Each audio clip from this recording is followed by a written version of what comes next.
रजनीश रंजन हमारे संवाददाता इस वक्त हमारे साथ मौजूद हैं। मेदांता अस्पताल के डॉक्टर से भी लगातार रजनीश संपर्क में रहे और लगातार मुलायम सिंह यादव की सेहत कैसी है इस बारे में जानकारी लेते रहे। और रजनीश, कल भी जो मेडिकल बुलेटिन जारी हुआ था उसमें वेरी क्रिटिकल वर्ड का इस्तेमाल किया गया था। हालत बहुत गंभीर बताई गई थी और तब से ही तमाम तरह की आशंकाओं ने जन्म लिया और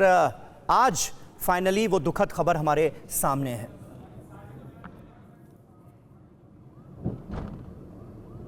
बिल्कुल, देखिए, कल जो मेडिकल बुलेटिन जारी किया गया था उसमें सीधे तौर पर अस्पताल की ओर से ये संदेश दिया गया था कि मुलायम सिंह यादव की तबीयत ठीक नहीं हो रही है और पहली बार उनके मेडिकल बुलेटिन में क्रिटिकल शब्द का जिक्र किया था। उससे पहले उनके स्वास्थ्य को लेकर तमाम तरह की जानकारी दी जा रही थी, लेकिन क्रिटिकल शब्द और उस पर कहीं ना कहीं अस्पताल की ओर से ये संदेश देने का प्रयास था कि उनको बचाने की तमाम कोशिश की जा रही है, लेकिन वो रिस्पॉन्ड नहीं कर रहे हैं। चूँकि उनकी उम्र 88 साल के आसपास में हो गई थी,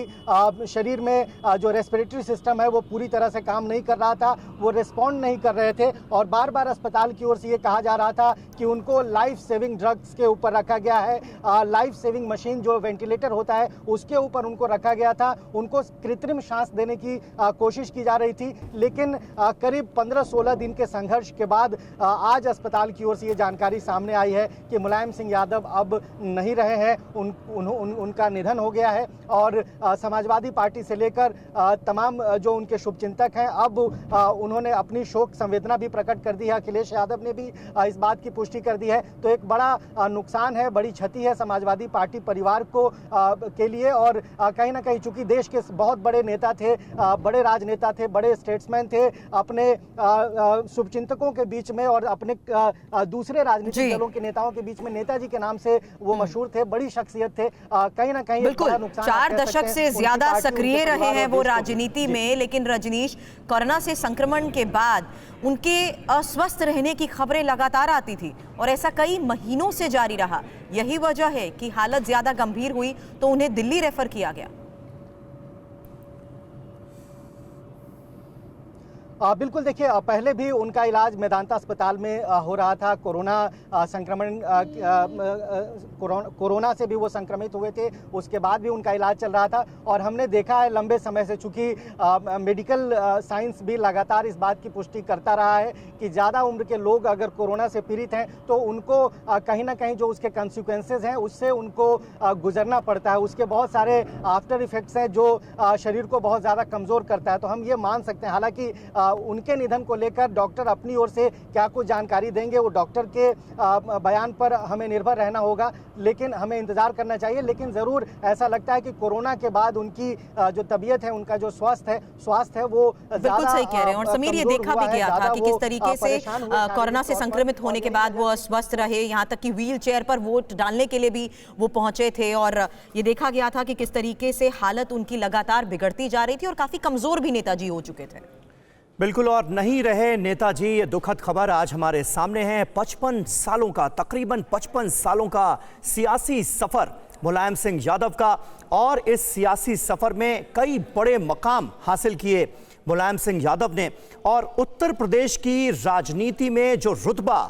रहा मुलायम सिंह यादव का, उसे कभी भुलाया नहीं जा सकता। कहा यह जाता था कि हवा का रुख भांपने में माहिर थे नेताजी, और यही वजह है कि हर हाल में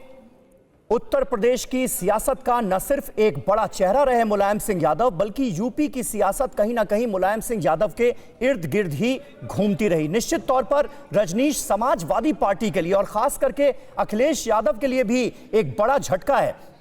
क्योंकि भले ही अब अध्यक्ष की भूमिका में नहीं थे मुलायम सिंह यादव, राष्ट्रीय अध्यक्ष की भूमिका अखिलेश यादव निभा रहे थे, लेकिन पार्टी के संरक्षक के तौर पर अक्सर जब पार्टी में जो अंदरूनी गुटबाजी है वो सामने आई, मनमुटाव सामने आए दो नेताओं में, खास तौर पर अगर शिवपाल यादव और अखिलेश यादव का जिक्र किया जाए, तो नेताजी ही वो शख्सियत थे जिनके दरबार में जाकर सारी चीजें सामान्य हुई। तो कहीं ना कहीं बहुत बड़ी कमी समाजवादी पार्टी भी महसूस करेगी, और खास करके अखिलेश यादव के लिए तो एक बड़ा झटका है ही।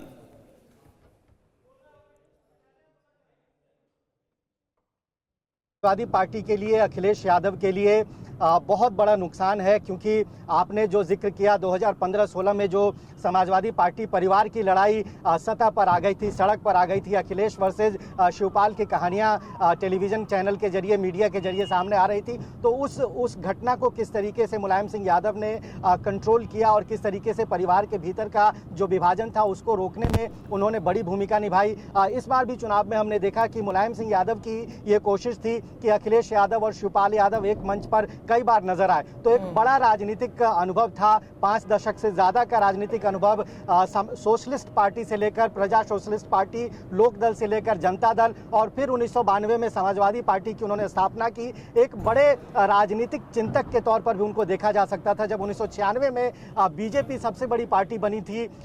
सिंगल लार्जेस्ट पार्टी थी, लेकिन तमाम सेकुलर पार्टियां बीजेपी को सत्ता में नहीं आने देना चाह रही थी, तब कांग्रेस के साथ बातचीत करके, सीताराम केशरी उस समय कांग्रेस के अध्यक्ष थे, उनके साथ बात करके उन्होंने एक यूनाइटेड फ्रंट जैसा प्रयोग किया। इसमें हरकिशन सिंह सुरजीत जो सीपीआईएम के उस समय के महासचिव थे, उनके साथ मुलायम सिंह यादव ने मिलकर कांग्रेस और तमाम दूसरे भाजपा विरोधी दलों को एक साथ एक मंच पर खड़ा किया। संयुक्त मोर्चा की सरकार बनी, एचडी देवगौड़ा, इंद्र कुमार गुजराल की सरकार बनाने में मुलायम सिंह यादव की बड़ी भूमिका थी। बिल्कुल रजनीश, और आज जब उन्हें याद किया जाता है, नेताजी का जिक्र किया जाता है, तो यही कहते हैं कि चाहे पहलवानी का अखाड़ा हो या राजनीति का मैदान, मुलायम सिंह अपने प्रतिद्वंदियों को पटकनी देने में जरूर माहिर रहते थे, और इसीलिए कहते हैं कि उन्होंने ऐसे पैंतरे, पहलवानी के उस पैंतरे ने कैसे उनकी तकदीर को बदल दिया।